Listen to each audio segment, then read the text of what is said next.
നമസ്കാരം. വിളക്കുമരം എന്ന ഈ ചാനലിലേക്ക് ഏവർക്കും സ്വാഗതം.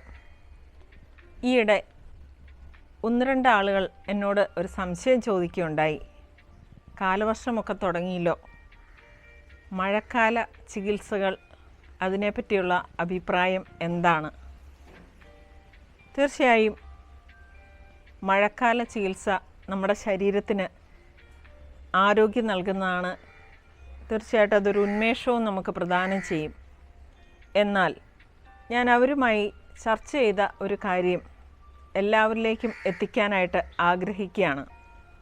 ശരീരത്തിൻ്റെ വെളിയിലേക്കുള്ള ഉഴിച്ചിൽ, തടവൽ, എന്തെങ്കിലും എണ്ണയും കുഴമ്പും ഒക്കെ പുരട്ടൽ, ഇതൊക്കെ നമ്മുടെ ശരീരത്തിന് വളരെയേറെ നല്ലതാണ്. എന്നാൽ ഉള്ളിലേക്ക്, അതായത് കഴിക്കാനായി കിട്ടുന്ന വസ്തുക്കൾ, മരുന്നുകൾ നാം അകത്തേക്ക് എടുക്കുമ്പോൾ തീർച്ചയായും കിഡ്നി, ലിവർ മുതലായ അവയവങ്ങൾക്ക് അത് കേടുപാട് വരുത്തുന്നുണ്ടോ എന്ന് ഒന്ന് ചിന്തിക്കേണ്ടിയിരിക്കുന്നു. ഇംഗ്ലീഷ് മരുന്നുകളും അതുപോലെ തന്നെ ദോഷകരമായിട്ടുള്ളതാണ്.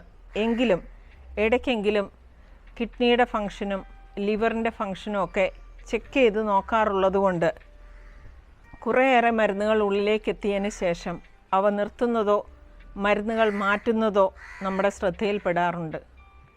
എന്നാൽ മഴക്കാല ചികിത്സയുടെ ഭാഗമായിട്ട് നാം കഴിക്കുന്ന പല മരുന്നുകളും, ക്രോണിക്കായിട്ടുള്ള അസുഖങ്ങൾക്ക് വേണ്ടി നാം കഴിക്കുന്ന മരുന്നുകളും അകത്തേക്ക് ചെല്ലുമ്പോൾ വർഷങ്ങൾക്ക് ശേഷം കിഡ്നിയെയും ലിവറിനെയും ഒക്കെ ബാധിച്ച് ഒരുപാട് ആളുകൾ മെഡിക്കൽ കോളേജിൻ്റെ ICUവിൽ വന്ന് അഡ്മിറ്റ് ആകുന്നത് എൻ്റെ ശ്രദ്ധയിൽപ്പെട്ടിട്ടുണ്ട്.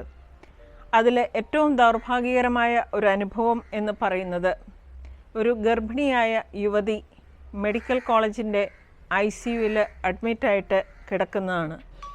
ഒരു ഒറ്റമൂലി ആരോഗ്യ സംരക്ഷണത്തിനായിട്ട് കഴിച്ചു എന്ന ഒറ്റ കാരണം മാത്രമേ അതിൽ കണ്ടെത്താനായിട്ടുള്ളൂ.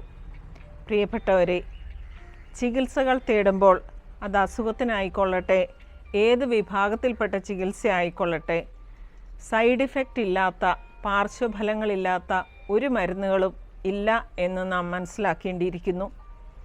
കൂടുതലായി നാം ഉള്ളിലോട്ട് കഴിക്കും തോറും ഇത് നമ്മുടെ പ്രധാനപ്പെട്ട അവയവങ്ങളെ ബാധിക്കുമോ ഇല്ലയോ എന്ന ഒരു ചിന്ത നമ്മുടെ ഉള്ളിലേക്ക് പോകേണ്ടത് ഏറെ ആവശ്യമാണ്.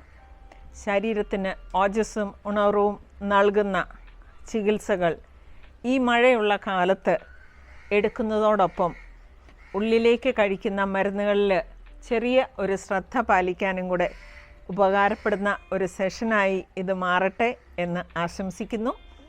ആദ്യമായിട്ടാണ് നിങ്ങൾ ഈ ചാനൽ കാണുന്നതെങ്കിൽ ഇതൊന്ന് സബ്സ്ക്രൈബ് ചെയ്യുകയും നിങ്ങളുടെ വിലയേറിയ അഭിപ്രായങ്ങളും നിർദ്ദേശങ്ങളും ഒക്കെ കമൻറ്റ് ബോക്സിൽ ഒന്ന് രേഖപ്പെടുത്തുകയും ചെയ്യുന്നത് ഞങ്ങൾക്ക് ഏറെ പ്രോത്സാഹനജനകമാണെന്ന് കൂടി ഈ അവസരത്തിൽ അറിയിച്ചുകൊണ്ട് നന്ദി.